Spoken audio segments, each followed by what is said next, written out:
morning, good afternoon, good evening, greetings to whoever is watching this video. My name is Eleanor Phoenix and I create beauty and socio-political commentary videos here on YouTube.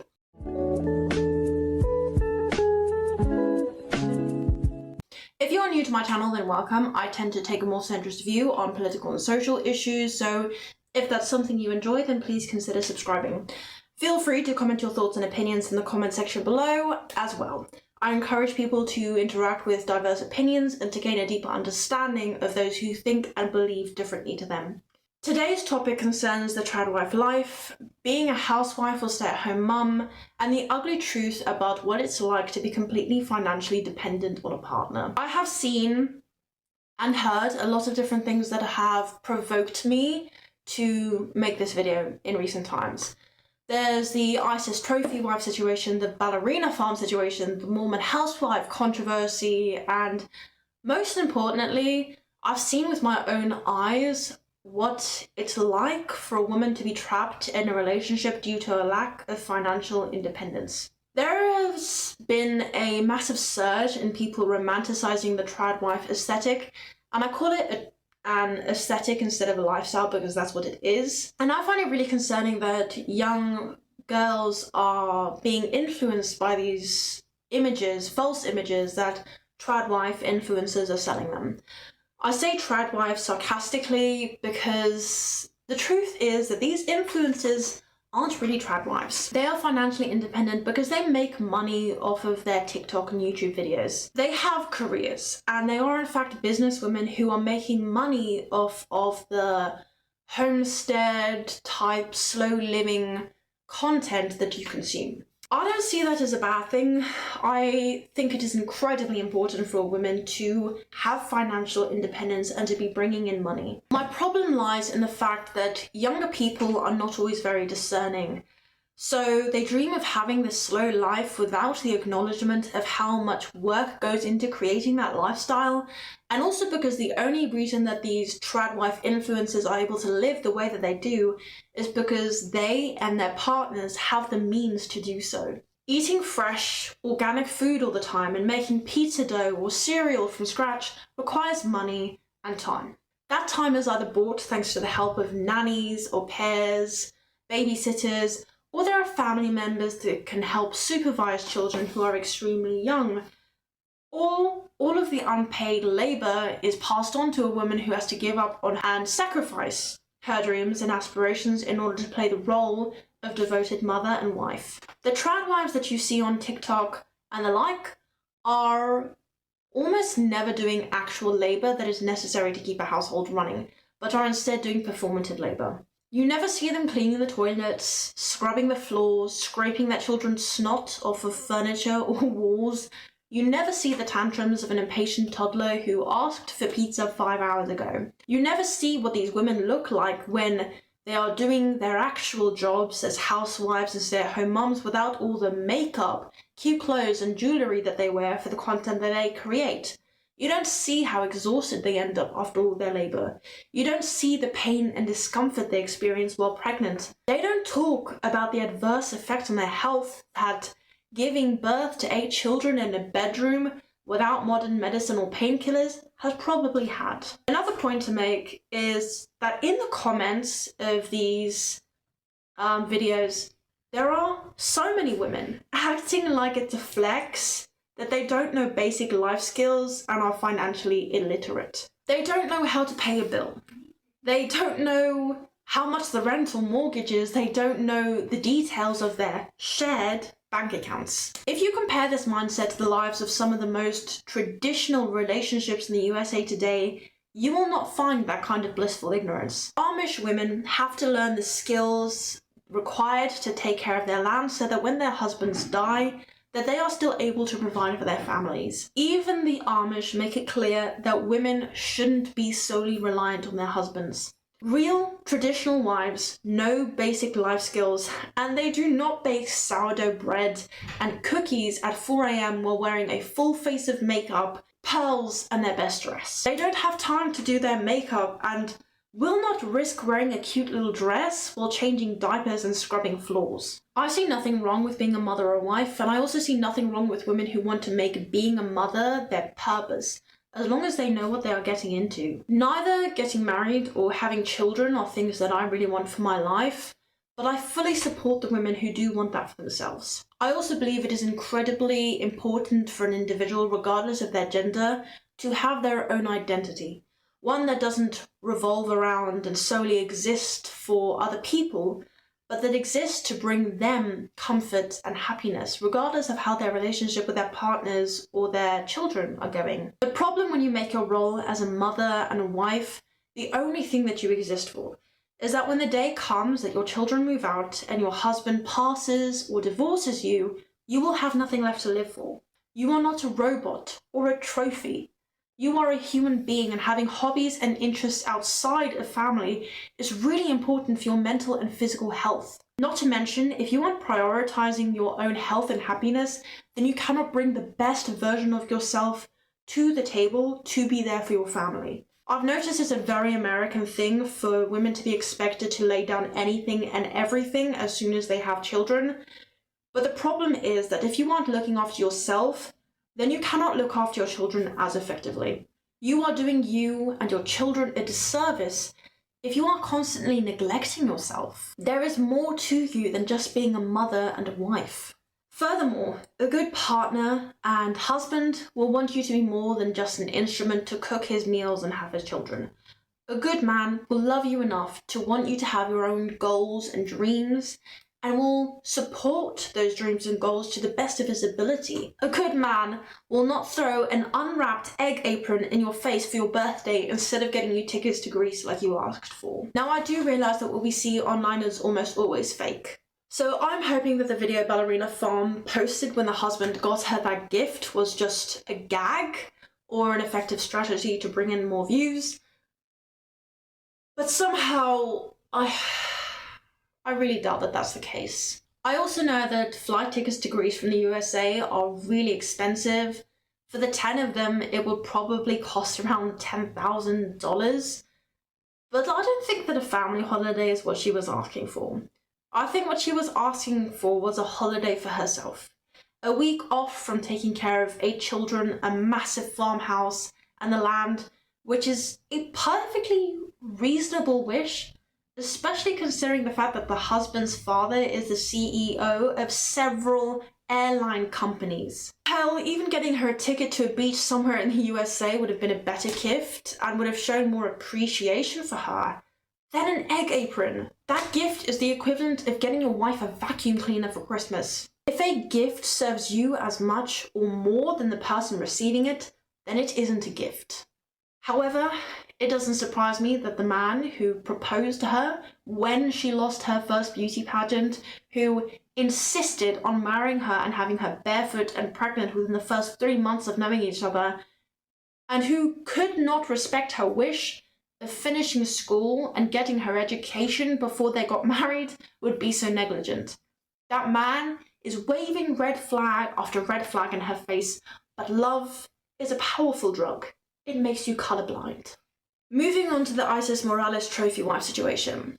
This is another example of why it is a red flag when a man moves too fast. She built a whole channel and brand around being a wife and trying to teach other women to find good provider husbands, only to find out that her husband, who she married and moved in with after only 1 week of knowing one another, was molesting her 2 daughters. She even admitted in the video that she had ignored the blazing red flag that he had raped her 4 times within the first few months of them being married. I, unfortunately, do not have a lot of empathy to spare for Isis because of the amount of stupid decisions that she made that ended up costing her children's safety and security. But God, I feel so sorry for those children. Personally, I think a good direction that Morales can head into for the future of her channel is talking about the red flags that she missed, ignored, or didn't pick up on. I think that this will be the most helpful for her subscribers so that they know what red flags to look out for in future. There are a couple of lessons to be learned from the Isis and Ballerina Farm situations. The first, a rich man is not the same as a generous man. The second is that love, whether it be a love for an individual or a love for money, should never trump your own self-preservation. Love is not enough to make a relationship work. Thirdly, a relationship progressing too fast is always a red flag. Last but not least, a man being Christian and God-fearing doesn't mean that he is a good man. For context, Ballerina Farm and her husband are Mormon, and Isis and her soon-to-be ex-husband are also both Christian. I point this out because there is a pattern that I have noticed concerning religious men and how they use their religion as an excuse to treat women poorly. But that is a topic I will keep separate and talk about on a different day. That's your cue to subscribe and click the notification bell if you haven't already. Anyways, I think part of the reason why younger individuals nowadays are attracted to the idea of being a housewife or stay-at-home mum is because, thanks to these aesthetic videos, they think that it is an escape from the rat race, or because they believe that being a tradwife requires less work or effort compared to working a full-time job and pursuing a career. Neither of these things are true. What I say next might come across as brutal, but I think it needs to be said. The truth is that as a stay-at-home mum or housewife, you are still a part of the rat race. You are just the breeder creating new little rats instead of the rat on the treadmill.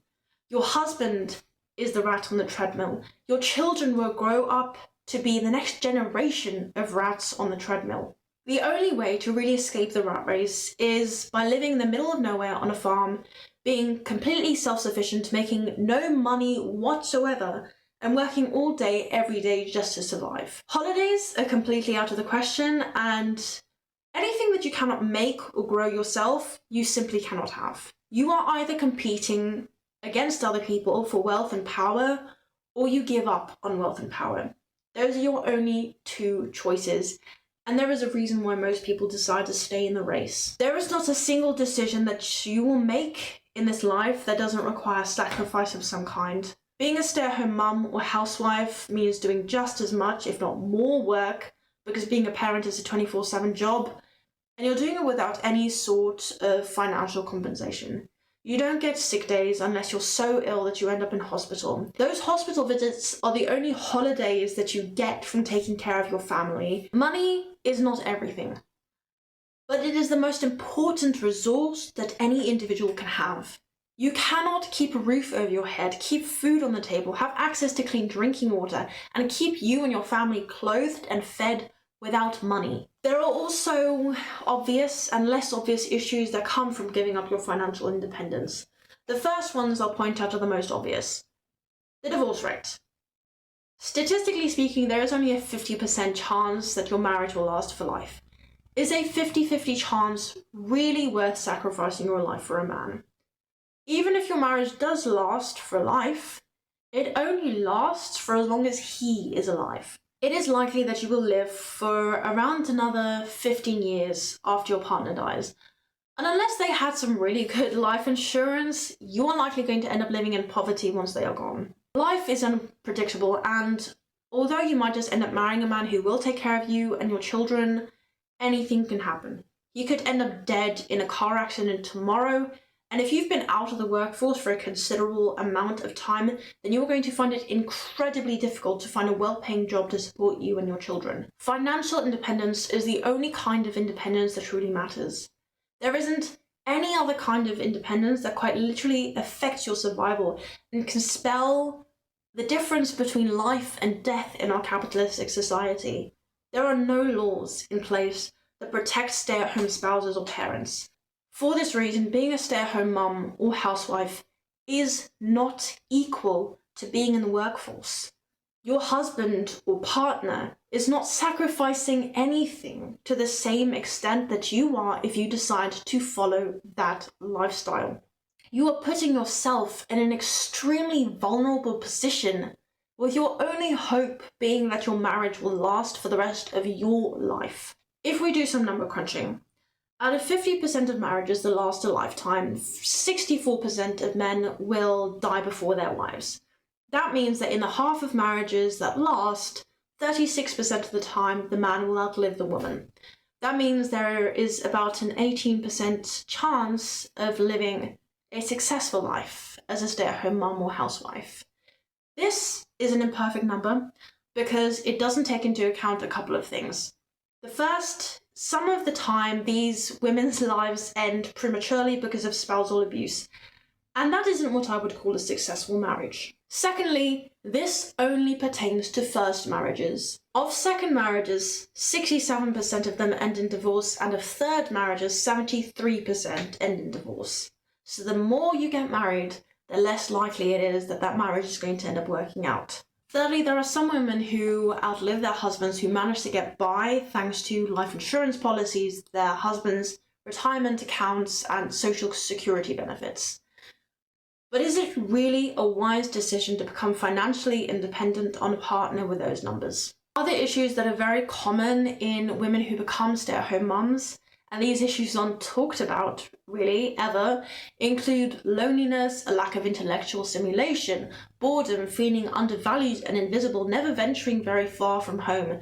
As a result, feeling trapped in your home and developing cabin fever. Feeling unachieved, not feeling good about your appearance because of the fact that you put yourself at the very bottom of the list of VIPs in the household, and because you don't have time to exercise, you never get time off, and you're not able to spend quality time with your partner. I want to reiterate that if, despite knowing all the risks and cons of becoming a stay-at-home parent or housewife / house husband, an individual, man or woman, still wants that for themselves, then I say go for it. Do not let other people dictate how you live your life or stand in the way of your goals and happiness. Just remember that there is a reason why women fought for the right to work and for the right to financial independence. There is a reason why stay-at-home mums fought to be able to get out of that role. There is a reason why you will not find a woman above the age of 45 marketing this lifestyle to young women. And there is a reason why most men will never even consider giving up their financial independence for their wife and children. Make sure that if you do decide to be a stay-at-home parent or spouse, that you have all the power and means to get back into the workforce if the day ever comes that you have to. Expect the best, but prepare for the worst. I want to close this video off with a Reddit comment that perfectly describes the difference between the trendy tradwife aesthetic and choosing to be a homemaker. I think there's a distinction between tradwife and homemaker.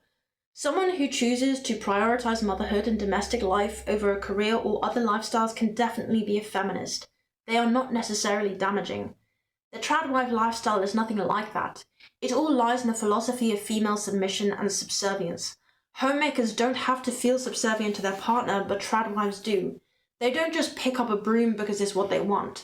They do it because it's their duty and it's the truest calling of womanhood. The problem is the ideals and falsehoods that are served in that kind of content. The sometimes quiet, sometimes loud ideal is that relying on a man is actually super good for you. And it definitely comes with no caveats, don't worry. And those working feminist cat ladies can never match up to you as a partner or a mother, because the best partner or mother has nothing else going on for her. And all women should do it if they have the means, and there's a not so subtle shaming and ostracizing of women who aren't home 100% of the time. So honestly, you're 100% on your judgments here. If feminism was just about choice, we'd be cheering the women of Somalia who overwhelmingly support FGM. But we have to recognize how culture and tradition dictate and restrict our choices. Feminism is about liberation and empowerment more than just choice. The end game is that all women should make their choices from a belief of equality and total social freedom. Worldviews that force women into subjugation and childlike dependence are bad regardless of the gender they're coming from.